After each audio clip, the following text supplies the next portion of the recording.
The newspaper vendor, Blind Tony, was ensconced in a hutch, practically buried in stacks of newsprint. Throughout our stay, I had always made generous with a silver dollar for the day's 2 bits worth of the sporting news and either the San Francisco Call or Bulletin. This time I gave him an amount that clinked in his hand. "That old Silver Eagle seems to have company, Governor." "Let's regard it as rent on a sense of hearing, shall we, Tony?" I responded. Keeping my voice low, I asked whether his keen ears had picked up any footsteps following my own. The sightless eyes squinted in recall. "Funny you should mention it. Right after your last couple times here, there'd been a set of leather soles and cat's paw heels that go by slow-like." I had to think fast. "Here's what those pieces of silver and I want you to do."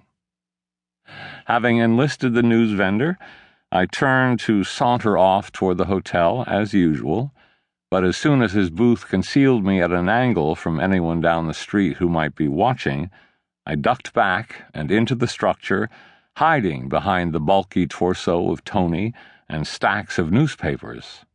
Fresh ink of headlines permeated the close quarters. Harding vows era of normalcy. Carry Nation buries hatchet in Prohibition victory. Congress of Soviets sets Russian economic goals. Earthquake kills untold thousands in China. 1920 was going out with sound and fury, as human annals tend to do. But I had no time to dwell on that, as Blind Tony, significantly cocking an ear, alerted me to the approach of the man in the bowler hat. I dove a hand into my side pocket for the precautionary item I carried there by habit.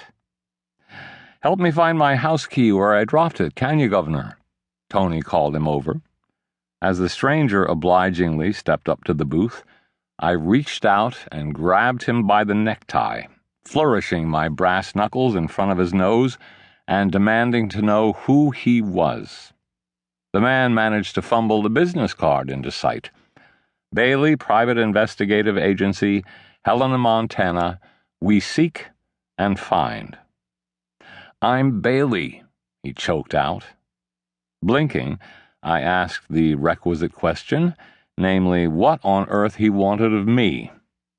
"I have something for you," he squawked the gist of it as best he could, "from Sam Sanderson." At that name, I released my grip on his necktie and let the set of brass knuckles slip back into my suit coat pocket.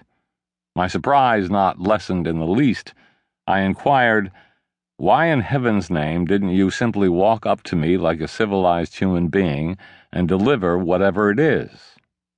Sulkily adjusting his tie and what composure he could find, the private detective replied that he liked to get a sense of the person he was dealing with before getting down to business. Very well, then, I was glad to oblige. "How did you—" I wasn't going to dignify seek and find, "track me down?" That met with a snicker. There aren't any too many fancy Dans trotting around to places like this who pay off in Montana cartwheels. I looked sharply at Blind Tony, who was communing with the heavens. "His money is as good as yours, Governor." "So, anyhow," said Bailey, "let me give you what's coming to you." He darted a hand into his suit coat, and I froze at the glimpse of a shoulder holster and its resident revolver. What he produced, however, was a set of papers, a legal document from the look of it, and as I speedily read through it, a confounding one. While I was trying to digest the contents, Bailey, piqued at being snaffled by the necktie, huffed that he almost hadn't taken this cockamamie case since Sanderson was the client. "He's the strangler, you know." Yes, I do know," I said absently, still deciphering legalistic thus and therefores. I am also fully aware that vigilante justice, to call it that, against cattle rustlers happened a long time ago, and ever since then, Sandy— The detective rocked back on his heels.